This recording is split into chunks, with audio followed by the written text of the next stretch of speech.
Gimana cara mengobati hati yang terluka? Dan bagaimana saya menghilangkan rasa dendam yang selalu mendalam, Tuhan? Setiap orang mempunyai luka jiwa dan luka hati. Kita pernah melakukan pengorbanan tapi tidak dihargai.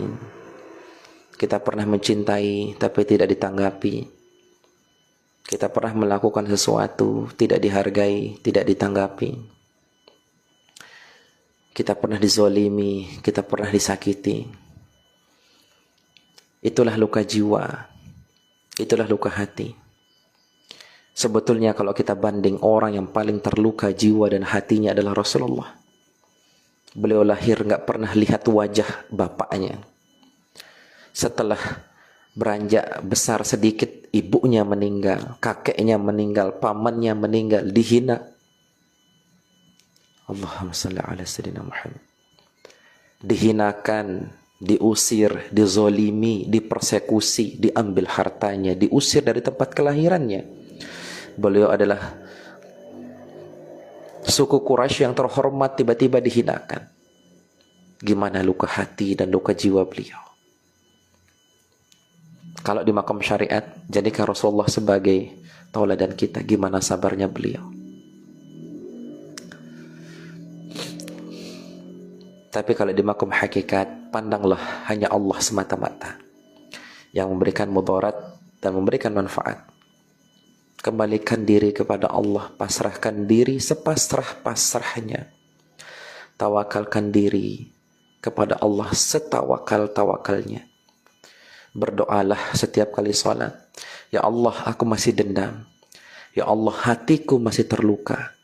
Ya Allah, aku masih dendam. Ya Allah, jangan sekali-kali Engkau serahkan urusanku kepada diriku, karena aku tidak akan pernah sanggup, ya Allah. Ya Allah, ku serahkan urusanku kepada dirimu, ya Allah, yang memegang jiwaku, yang memegang hidupku, yang memegang segala-galanya pada diriku, ya Allah. Tidak ada yang lain kutuju melainkan Engkau, ya Allah. Aku berharap sama manusia, manusia menyakitiku, dan aku telah bodoh, dan aku telah syirik dan salah. Sekarang aku hanya berharap kepadamu, ya Allah. Dalam kesendirianku, dalam keramaianku, dalam kemiskinanku dan kekayaanku, dalam kesehatanku dan sakitku, dalam hidup dan matiku, dalam tinggi dan rendahku. Aku tidak pernah menjadikan agama ini adalah sebuah pelampiasan. Di antara kebanyakan anak cucu Adam menjadikan agama ini adalah sebuah pelampiasan. Ketika dia tidak bisa melakukan maksiat, lalu dia mengatakan aku bertakwa kepada Allah. Dia mengatakan jangan korupsi, jangan maksiat. Tapi dia yang mengatakan itu tidak memiliki jabatan, tidak memiliki uang, dan tidak ada perempuan yang mau sama dia. Maka wajar saja dia mengatakan jangan korupsi, jangan berzina, jangan bermaksiat. Tapi bagaimana jika dia memiliki jabatan? Bagaimana jika dia memiliki banyak perempuan yang suka sama dia? Bagaimana jika dia memiliki uang? Apakah bisa dia mengatakan jangan korupsi, jangan berzina, jangan maksiat? Kalau dia masih bisa mengatakan seperti itu, maka agama bagi dirinya adalah tujuan, bukan pelampiasan. Coba kita cek dada kita masing-masing.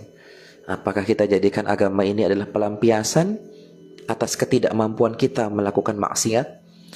Kita tidak korupsi karena kita memang nggak punya jabatan?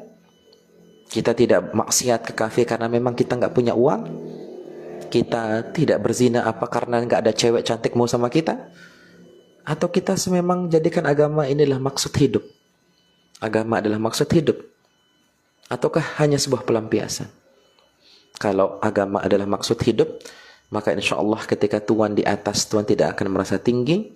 Ketika Tuhan dizolimi di bawah, Tuhan tidak akan pernah merasa rendah. Karena agama itu bukan pelampiasan.